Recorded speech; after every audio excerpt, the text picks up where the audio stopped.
We're going to kick off 2018 with a special new series. The series will be about molecular hydrogen's effect on the top 10 causes of death in the US listed by the CDC. In case you were wondering, these are the top 10 causes in order listed from 1 to 10. Each video of the series will be dedicated to one of the top causes of death. It'll cover some statistics and what the research is saying about how hydrogen gas can potentially benefit each one.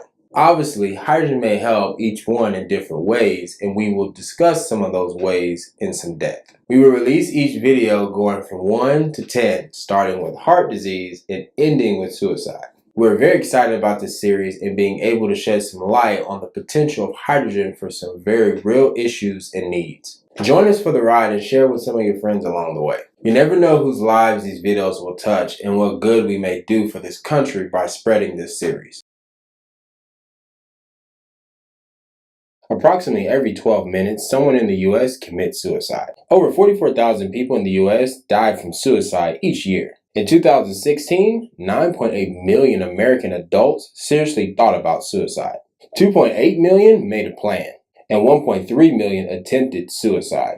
It is the 10th leading cause of death in the U.S. However, it is the second leading cause of death for people 10 to 34 years of age. It's the 4th leading cause among people 35 to 54 years old. And it's the 8th leading cause among people aged 55 to 64.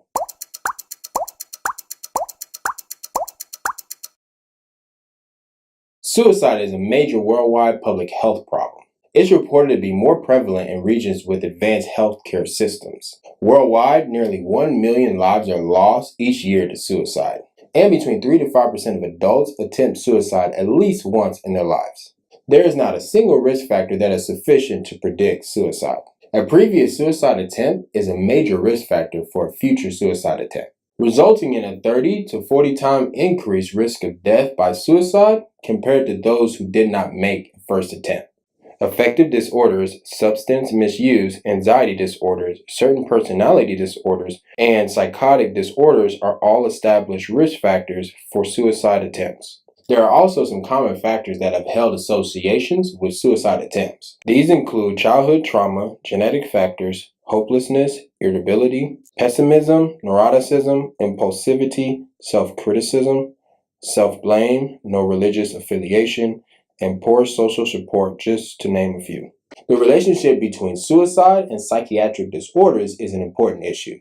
Mental disorders are among the strongest predictors for suicide attempts. This study states that borderline personality disorder, anorexia, depression, and bipolar disorder have the highest suicide risk. In fact, psychological autopsy studies suggest that more than 90% of people who die by suicide have a diagnosable mental disorder.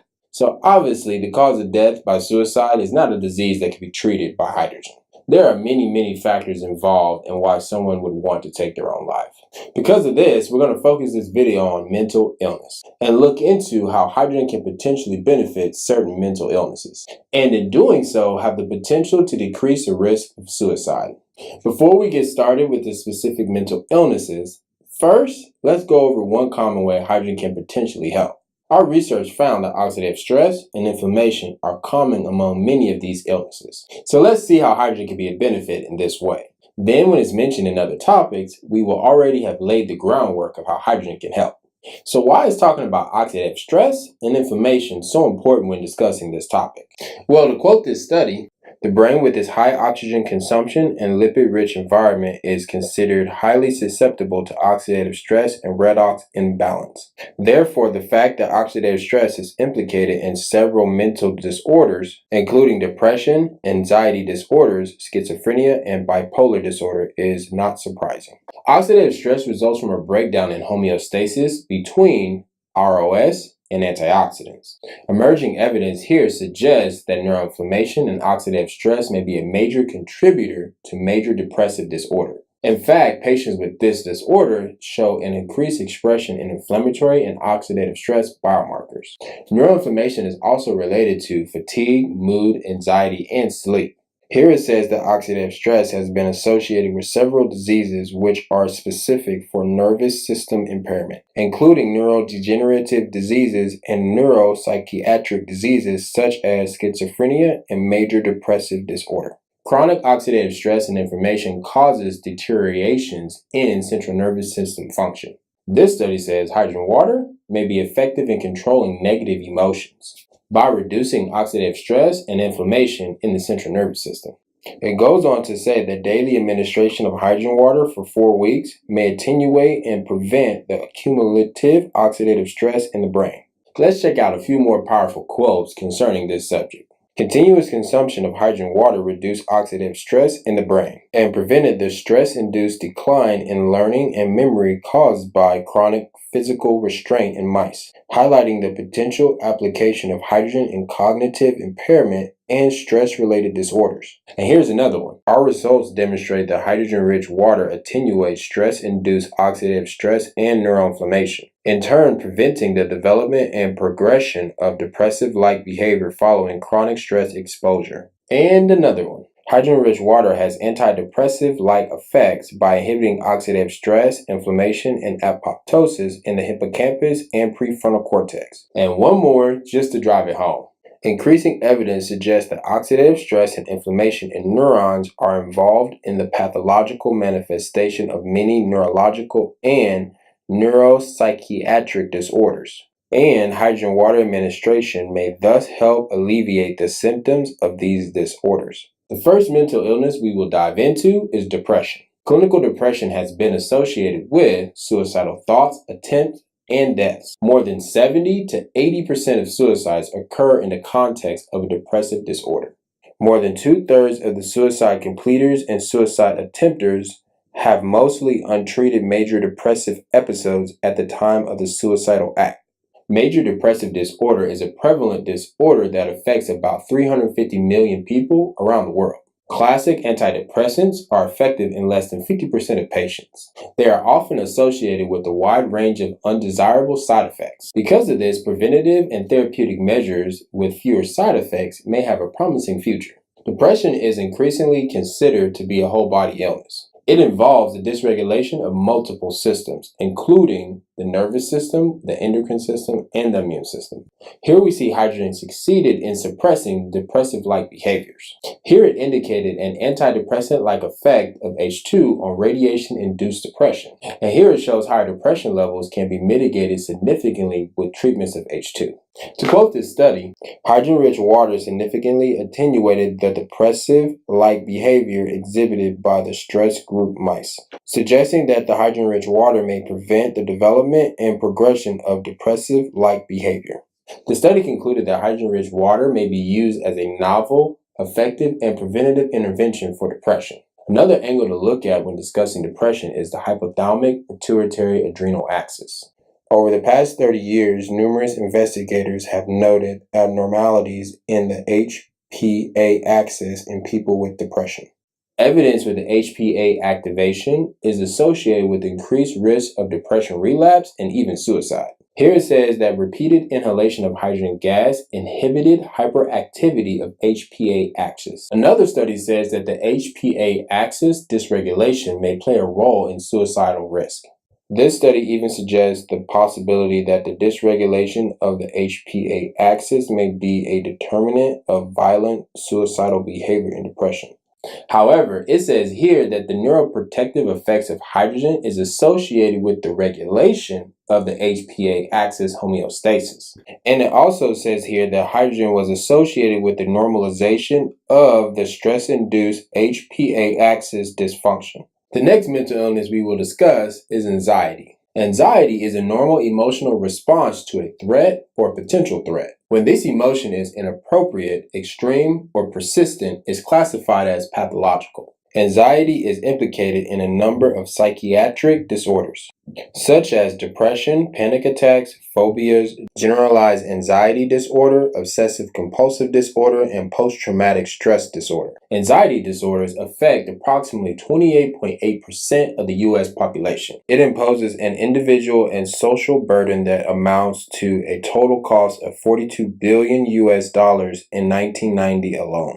Anxiety disorders are the most common class of psychiatric disorders in the U.S. and in many other countries. It is estimated that 1/8 of the world's total population suffers from inappropriate anxiety. Here it is suggested that anxiety disorders are associated with suicidal attempts. Among individuals reporting a lifetime history of suicidal attempts, over 70% of them had an anxiety disorder. The fact that anxiety disorders are highly undertreated and underdiagnosed reflects that properly screening for and treating anxiety disorders should be encouraged. The involvement of oxidative stress and anxiety-like behavior have been widely demonstrated.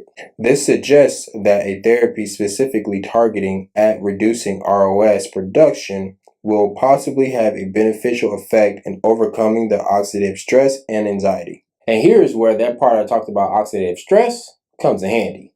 The findings in this study suggest that 4 weeks of hydrogen water administration improve mood and anxiety. These results suggest that hydrogen water may reinforce quality of life through effects that increase central nervous system function, involving mood, anxiety, and autonomic nerve function.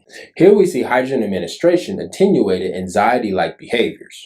Here it shows the anti-anxiety effect of H2 as well. To quote this study, these results indicate that hydrogen water may decrease anxiety-related behaviors and prevent heightened oxidative stress. Next, we'll talk about the mental illness of bipolar disorder. Bipolar disorder is a relatively common neuropsychiatric disorder with an estimated prevalence of 1 to 2% and a high burden of disease. It is characterized by intermittent episodes of mania or hypomania, usually interlaced with depressive episodes. It is also a serious mood disorder clinically presented as unusual shifts in mood, energy, and cognitive level, with or without depressive episodes. Symptoms are different from the normal ups and downs, and may even damage relationships, job or school performance, and even cause suicide. It is estimated that individuals with bipolar disorder are 30 times more likely to attempt suicide than those with no psychiatric disorder. Bipolar disorder is associated with increased oxidative and inflammatory stress. Increased oxidative stress parameters and activated antioxidant defenses may be associated with the psychiatric phase on the disease. Also, it says here that levels of key redox enzymes, including superoxide dismutase and catalase, have been reported to be lower in patients with bipolar disorder than in matched controls, which the upregulation of these two enzymes by hydrogen have been implicated in many studies as well.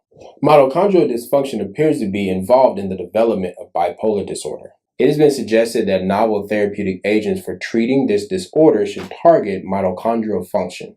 Here it is indicated that hydrogen decreased mitochondrial dysfunction and inflammation in patients with mitochondrial myopathies. To quote this study, preliminary clinical trials also show that drinking hydrogen water seems to improve the pathology of mitochondrial disorders. Schizophrenia is the next mental illness to discuss. Schizophrenia is a complex and debilitating psychiatric illness. This study suggests that schizophrenia increases the risk of completed suicide by 10 times. The role of oxidative stress in the neurobiology of schizophrenia is a promising target in order to provide new therapeutic interventions. Several studies have demonstrated symptom severity with antioxidant status and have linked defects in the antioxidant defense system with schizophrenia. A previous study revealed that oxidative stress of the brain causes cognitive and motivational deficits in schizophrenia. This disorder is part of a multi-system inflammatory process, and anti-inflammatory therapy is suggested for treating schizophrenia. Mitochondrial dysfunction is frequently reported in schizophrenia as well. Here we see that hydrogen water improves mitochondrial dysfunction and inflammatory processes. And again, here it concluded that hydrogen attenuated mitochondrial oxidative stress and dysfunction. Next, we're going to look at a problem that you may not consider a mental illness, and maybe it's not technically classified as one, but it plays a huge role. The problem is stress. We all have it, and none of us want it. Stress can be very problematic and cause a string of other issues. Chronic stress and anxiety are well known to have a negative impact on mental health. It is also a well-known contributor to mood, mental disorder, and suicide risk. Stress is defined as physical, chemical, or emotional factors that cause bodily harm and often cause disease. Chronic stress accelerates aging, impairs the immune system, suppresses fertility, contributes to digestive problems and loss of appetite, and increases anxiety and depression symptoms. that may increase the risk of suicidal thinking. Chronic stress can lead to even more serious health problems, such as hypertension, heart attacks, strokes, diabetes, and obesity. In healthy individuals, aging, job stress, and cognitive load over several hours can induce increase in oxidative stress, suggesting that preventing the accumulation of oxidative stress caused by daily stress and daily work contributes to maintaining quality of life and ameliorating the effects of aging. Stress-related disorders are the most common debilitating psychiatric diseases around the world. It is one of the most important factors responsible for depression. Stress also plays a major role in the various processes associated with mood and suicidal behavior. The individual's coping style to psychosocial stress impacts the stress-induced pathological changes and the risk of psychological disorders such as depression. Here, hydrogen treatment prevented chronic, unpredictable, mild stress-induced depressive-like behavior. This study found that repeated inhalation of hydrogen gas enhanced resilience when subjected to acute or chronic stress by blocking the normal stress-induced depressive and anxiety-like behaviors. The behavior results indicated that hydrogen gas enhanced the resilience to acute stress without any side effects. It even shows that hydrogen treatments in adolescents increase the resilience to stress in early adulthood. This illustrates the long-lasting effect of hydrogen gas on stress resilience. Another quote from the study says, "This strongly suggests that hydrogen as a potential preventative and/or therapeutic molecule has beneficial effects on resilience to stress, and even to stress-related disorders including depression and anxiety." Well, I know this has been our heaviest topic yet. Based on what I presented, do you think hydrogen can be beneficial for the future of this issue? If so, the amount of good hydrogen can do is at least worth a try. Don't you think? Well, that's it. This concludes our series of H2 versus the top 10 causes of death in the US. How did you like it? What did you learn? This has been our most challenging and research-dense series yet. Countless hours have been invested to pull it all together, with the hope in mind to help a lot of people with the information. But we have so much more where that came from.